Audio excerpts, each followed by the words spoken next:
Hello everyone, Nathan P. Butler here, author of A Saga on Home Video, a fan's guide to US and some other Star Wars home video releases, which you can find, of course, on Amazon at this point in hardback, which is sort of a deluxe version, paperback, or on Kindle.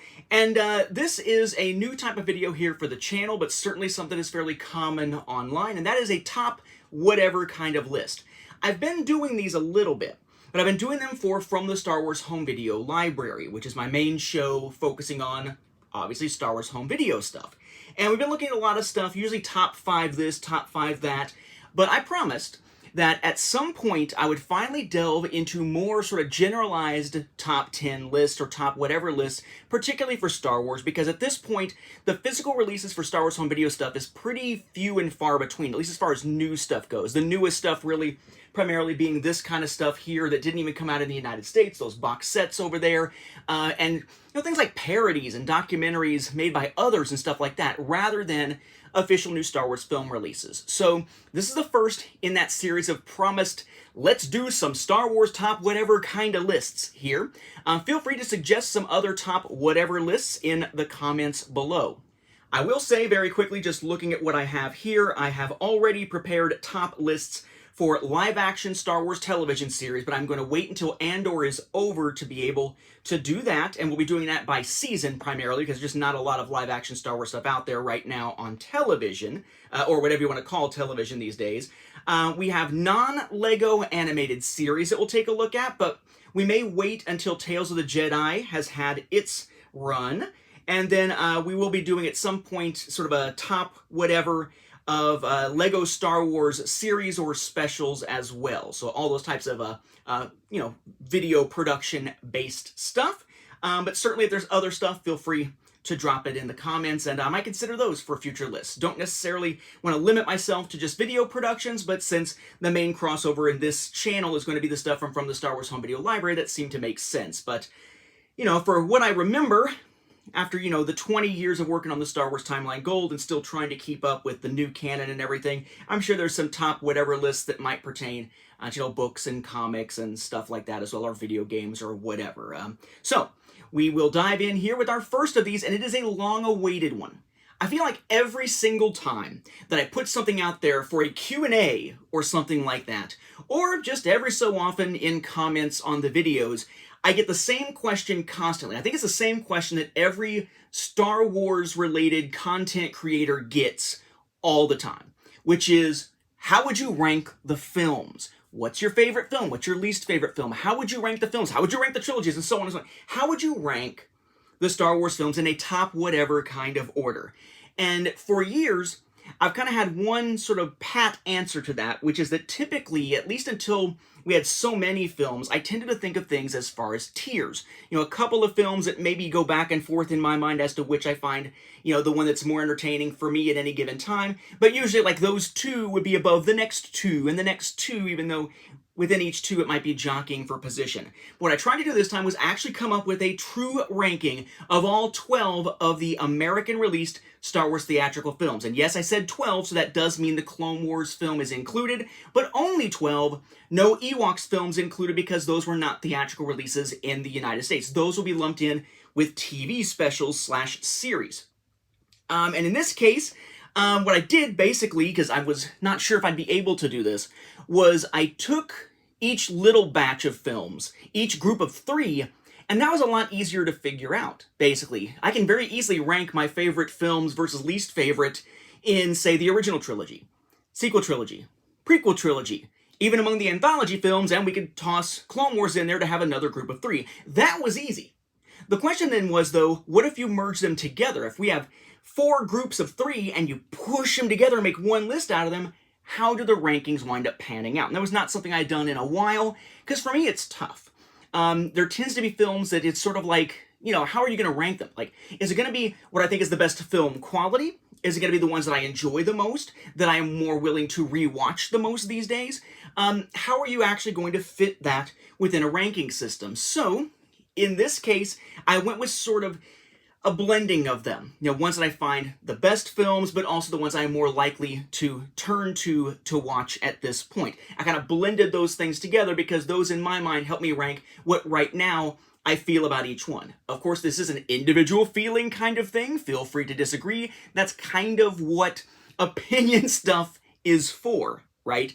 This is not about objectively better or worse films. This is my opinion on what I enjoy the most in a particular order as of right now and why. So for those who've been waiting for a new ranking of the films, for those who've been waiting for the, top generalized list for Star Wars to begin, or for more content in general to hit the channel, now that From the Star Wars Home Video Library has kind of slowed down because there's not a lot of new releases to speak of, here we are, starting it out, and we are starting with the most commonly asked question of really any Star Wars content creator, particularly anytime I put up anything relating to Q&As. So, how would I rank the Star Wars films, again, theatrical but not necessarily live action, from the US, from 12 to 1? And we're going to be using foreign steelbooks to actually represent each film here as I go through, so we have sort of a visual aid each time. We're going to focus in first on number 12, which to me is probably the no-brainer, I would imagine, for most people. It's the film that I rewatched the least, that I enjoy rewatching the least, because not only is it as a film in and of itself, it was okay, but not great, but it's the one where its brethren have surpassed it massively since its release. And by brethren, I mean episodes of The Clone Wars. The Clone Wars looks fantastic in its later seasons, and some of its storylines, especially as it got further along, were outstanding. It's some of the best Star Wars put on screen. But not that movie. Not that movie in 2008. So number 12 for me is The Clone Wars. By the way, I'll show you these steelbooks. They are in protective covers each time around, mainly to protect the J cards on the UK ones I'm going to use here. This happens to be from the Netherlands. Here, it's the Dutch steelbook of Clone Wars. So, I don't know. I mean, I guess looking back on it, it's a lot of things. The story itself wasn't horrible, but it introduces Sky Guy and Snips, the nicknames that drive me insane. The animation just was, it's okay, but not compared to what came later. Compared to what came later is quite substandard, and it felt like a CG movie, right? It didn't feel like just a general Star Wars film. Like, you could watch the Siege of Mandalore arc, the end of the Clone Wars, and yeah, it's animation, but you're not thinking it's animation. You're thinking, wow, this is Star Wars. Here, you really were thinking, wow, this is animated stuff, and yeah. It felt as much Star Wars as it felt like A Bug's Life, because the animation style just was not great. So, despite introducing us to Rex and to Ahsoka, which wound up being major characters and beloved characters along the way, generally speaking, yeah, that Clone Wars film was very much like Road to the Hutt's nickname. Pretty stinky. That then brings us to the live-action films. So we've got 2 anthology films and 3 trilogies to look at here. So the question is, what order will they fall in? My number 11, the one that I'm probably least likely to rewatch at this point, unless I'm just trying to watch everything in chronological order, is The Phantom Menace. Phantom Menace. Episode 1, the beginning of the saga. And I gotta say that there's really 3 things that stand out to me as to why. And I'd say the first 2 I'm gonna mention are character-based, and they're not as big, I think, as the third for the most part. I think the film itself is relatively well put together. The duels are great. Pacing is decent as it goes along. I do actually like to see the Republic and sort of the politics of it, because I am someone who teaches, among other things, government and stuff like that. So for me, that's kind of an interesting thing to see when they're able to give it that level of depth. But again, it's 3 things, 2 characters and 1 other thing. Jar Jar is just over the top. Jar Jar in some cases works well. In fact, I've mentioned on the commentaries from the Patreon quite a bit in recent memory that Jar Jar in animation actually works really well. But Jar Jar in live action mixed in with more serious stuff and being so slapsticky at times didn't work as well for me. Granted, yeah, he's got the farting Eopie, sure, but then we've also got, the droid getting peed on now in Andor. So, I get that that's meant to be sort of the juvenile humor for kids, to make the kids giggle and whatnot, but Jar Jar was just a little too over the top, I guess, in Phantom Menace.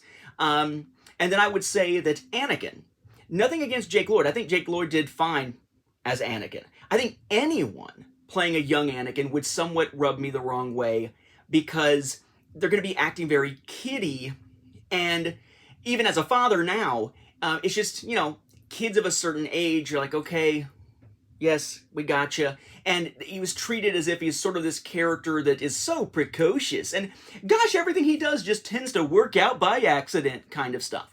It just didn't hit me the right way. But the biggest thing actually ties into the Anakin thing, which is just the fact that to me, the Phantom Menace feels disconnected from the rest of even really the live action films, not just the Skywalker saga. It feels like it is a tacked on prelude to the rest because of how early it is relative to Attack of the Clones. There's a 10-year gap there. So it doesn't feel as connected to its own trilogy as the other two, or to the broader Skywalker saga as the other ones did.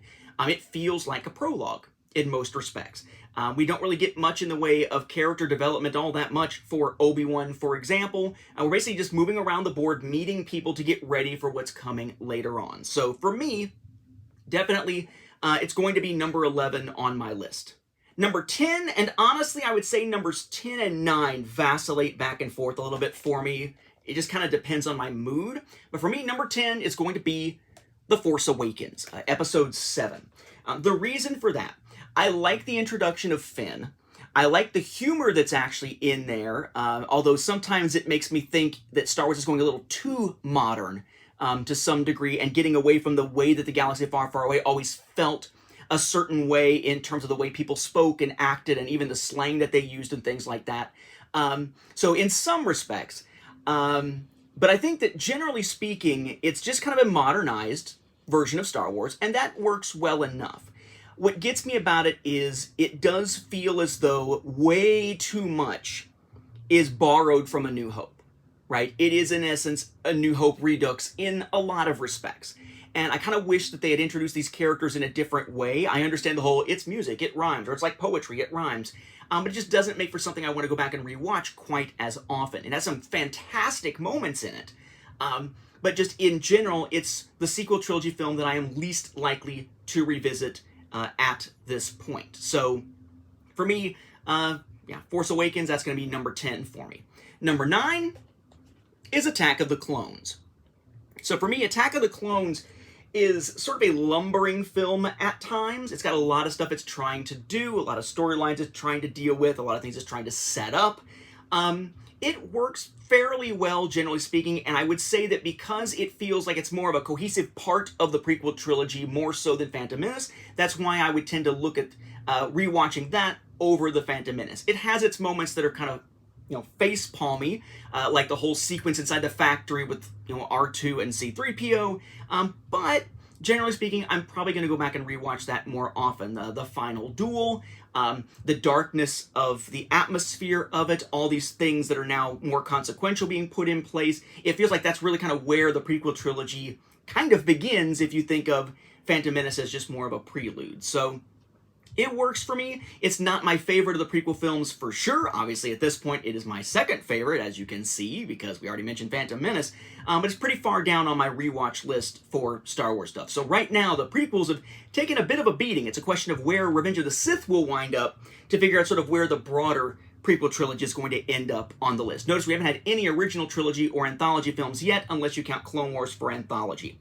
Coming in for me at number 8 is a film that I will tend to rewatch more often recently, but I think part of it is that it is the newest of the live-action Star Wars films, so I have a tendency to lean towards the rewatching side. There are also a lot of great moments in it that I do enjoy in the character interactions.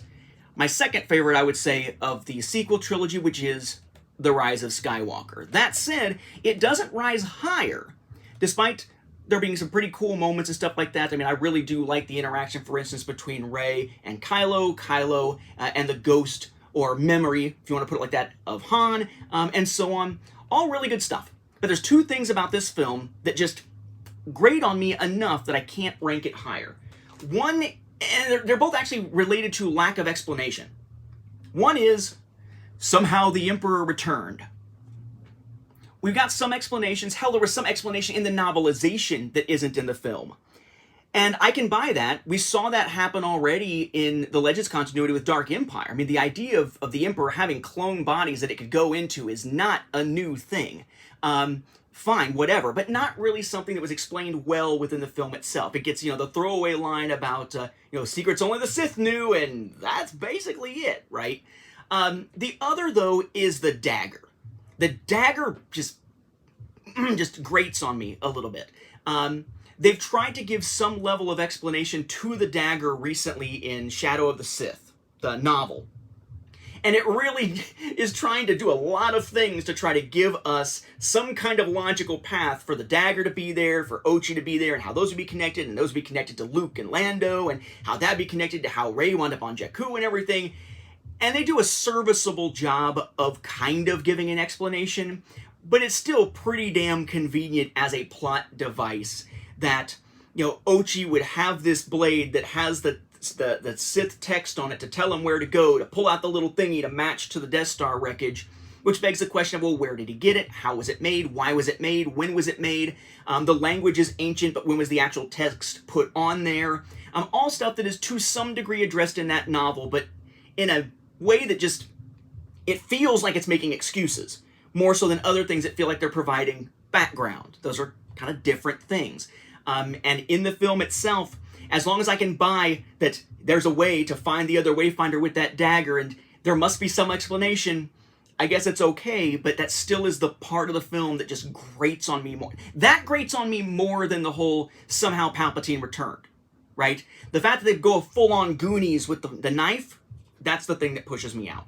So overall, I mean, I really enjoy the film, but those things that do bug me about it are pretty substantial little things to constantly twist the rune-covered knife, so to speak. So for me, that's where Rise of Skywalker falls. Coming in at number 7, I'm going to piss some people off. Because for me, number 7 is number 4. A New Hope. For me, falls in the middle of the pack. In fact, the first on the back of the pack when it comes to things I would tend to rewatch for Star Wars. Probably because I've seen it a million times. But for me, pacing is usually a thing within films, and I feel as though on rewatching in modern day, the pacing of A New Hope is pretty slow in the first big chunk, especially on Tatooine. How long it takes them to actually get off of Tatooine and sort of get more into things. The Battle of Yavin is very tense, but compared to most other Star Wars space battles, it is not as complex in terms of interweaving with other things. It's just the battle there rather than a battle on multiple fronts. Just from the standpoint of being sort of the starting point, it's an amazing film and it set up the mythology of everything. But I will say that in terms of rewatching and the thrill of it, to me, it's actually the lowest of the 3 original trilogy films. I'm much more likely to rewatch The Empire Strikes Back or Return of the Jedi than A New Hope at this point, and a lot of that is a pacing thing. Then comes number 6, which for me is Solo. Now, it's a newer film. It's not a film I've seen a lot, so I tend to rewatch it more often these days. I do enjoy the development and the interaction of the characters. It is an incredibly safe Star Wars film, right? It was the film that took basically no chances, except maybe in casting, when it came to devising the actual movie. And it's just kind of a fun romp, and at this point it feels different enough, fresh enough, that I tend to lean towards watching it from time to time. I do like the way that they characterize Han for the most part, Lando. I could take or leave Kira for the most part, but most of the other characters I tend to like. I think Kira is one of those characters that, unfortunately, she came off as so mostly bland in Solo that it's hard for me to take her seriously as a primary antagonist now that she is a primary antagonist in a trilogy of massive crossovers going on from Marvel Comics at this point. But, you know, for better or worse, Solo for me falls right there kind of towards the middle of the pack. Now, my number 5 is one that actually I thought would be higher on the list, but it came down to that whole idea of, well, what happens when I take different lists of ranking of trilogies, for instance, and try to make them into one list and have to compare side by side to see where something would fall. I thought this would be much higher on my list. There was a point at which I think I saw this as my favorite Star Wars film. In fact, I would say that any of the ones that were coming up on, any of these at some point was something I thought of as my favorite Star Wars film, and that is The Last Jedi. This is a controversial pick because I know a lot of people hate Last Jedi. For me, I really enjoyed it because it strayed away from the safe, strayed away from the norm. It has some stupid moments that I don't like. The flipping over the shoulder with the lightsaber, the milk from the creature.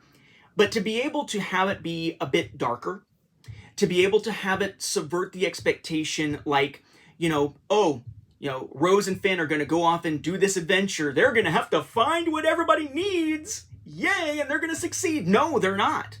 Not this time. In fact, it's going to put them in some deep guano. Or, the idea that Poe is just going to be the dutiful soldier. But no, Poe is this pig-headed character. He needs to have some development to make him into a leader rather than a hotshot. The moments between Kylo and Rey, I think, is incredibly dynamic, and I am someone who actually is okay with and somewhat enjoys their version of Luke.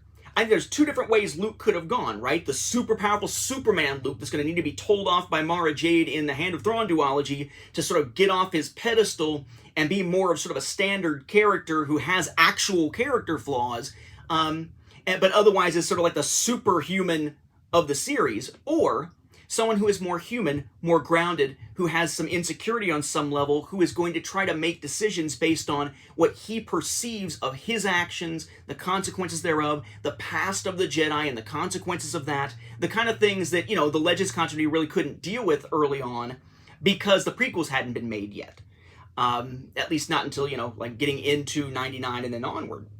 So, I actually tend to think that's a fairly realistic portrayal of Luke. It's a pretty down portrayal of Luke, but it's still him trying to sort of protect the galaxy from creating another Vader, from failing in a lot of ways, in some ways following what he, I guess, probably sees as the footsteps of Yoda and Obi-Wan, though they hid out themselves for very different reasons. And the critiques involved in that. I think that, to me, Last Jedi is definitely the absolute best of the sequel trilogy. And I do enjoy the sequel trilogy. It is a different take on the Star Wars films, and I'm glad that there was a film that sort of went against the grain this time around, instead of the entire sequel trilogy feeling very safe in its approach and sort of retreading some old ground. So, to me, Last Jedi I thought was going to be up there as the top, but turns out it couldn't stand up against the 4 that we're about to see. So for me, number 4 is Revenge of the Sith, the one that for years sat as my top Star Wars film. I am into tragedy, right? I am into sort of the broader galactic tapestry and the politics and whatnot. The idea, the machinations of the Sith behind the scenes. So for me, no surprise, that is the top film for the prequel trilogy for me. I think the performance by Ewan McGregor is fantastic. So that's the one that stands out for me. It stood out for me for years as my favorite Star Wars film, but at this point it's sort of fallen down the rankings a little bit, and hasn't really jumped back up or anything thanks to the Obi-Wan TV series. It's one of those films that certain elements of pacing go too fast, like Anakin falls pretty fast and agrees to be the Sith apprentice pretty freaking fast. But overall, the film that I enjoy the most from the prequel trilogy, and I love seeing the tragic nature of how things unfold there. But notice now, that wraps up the sequel trilogy, and it wraps up the prequel trilogy, which means of the 3 that are left, we've got to have a couple of original trilogy films in there and one anthology film somewhere in this mix. So, my number 3, The Empire Strikes Back. Again, people are going to call that blasphemous. How is that not your number 1? Pacing. Pacing, pacing, pacing. That is the thing for me when it comes to Empire Strikes Back. And I will say that it was not as vibrant to watch on a TV screen in, say, the VHS years and whatnot. Now that we've got these 4K restorations, it's absolutely gorgeous. Everything is very clear. Even in the muddy swamps of Dagobah, it's very clear and great to watch. It's just, for me, pacing takes a major hit when they leave Hoth until we get towards the end. The asteroid chase, sitting around, the space slug stuff. That stuff just stretched it out a little bit too much for me in the middle. I almost feel as though the middle could have done with less of that and more of just Luke on Dagobah, just get him through his stuff a little bit more quickly and get him out there, right? Do a montage or something. But for whatever reason, just the middle there drags enough for me that if I'm gauging this again, not by the quality of the film, it's probably the single best put together Star Wars film that exists, hands down as a film. But we're talking about my enjoyment factor, my tendency to want to rewatch and so forth, the pacing causes issues with me such that it cannot really fall in the top 2 for me. So The Empire Strikes Back for me is number 3. Again, my opinion only. Which brings us to that final 2, which is going to win out of the 2 that start with R's by accident here. Well, those who know me well probably know how this is going to pan out, but my number 2 is Return of the Jedi. Okay? Of the original trilogy, that is my favorite of the films because it is the film that has the best pacing, it is very vibrant, and I'm all about sort of seeing the way that things play out with Luke and Vader and the family dynamic and pulling Leia into the mix here. I Am Your Father is a great moment. But to have Luke have to deal with that and the responsibility that comes with that and the desire to save his father and the question of whether that is possible and the hold that the Emperor has on him, and then Luke and the possibility of not coming back and what that means for Leia and what Leia means to Han and all that kind of stuff, those character moments for me work very, very well, and it's within a context of a film that has really good pacing, relatively speaking, compared to the rest of the original trilogy, at least for me, and has a very dynamic final battle where you have 3 different fronts all kind of happening at the same time: space, Forest Moon, and Death Star 2. So for me, of the original trilogy, Return of the Jedi wins it hands down at this point. Again, is it a better put together film than Empire? No, it is not. Is it the one that to me is my preferred film compared to Empire at this point? Yes. Yes, it is, and has been for quite a few years. Which brings us to my number 1, and if you've been keeping track, it's no surprise what this one is going to be, and it's why I was so excited for Andor. My number 1 Star Wars film right now is Rogue One. Star Wars to me over the years has grown. There was a time when Star Wars was lightsabers, the Force, and that sort of thing. That, to me, in my kid imagination, the thing that brought me into Star Wars was all the Jedi stuff, and it was just so different than everything else. But over time, as the story grew in the Legends continuity, eventually in canon, with movies, television, and so on, it grew to be more than that in the mind, as I grew up as well, as being a struggle between essentially those who want freedom and democratic ideals in some form versus those who are for tyranny, for authoritarianism, and so on.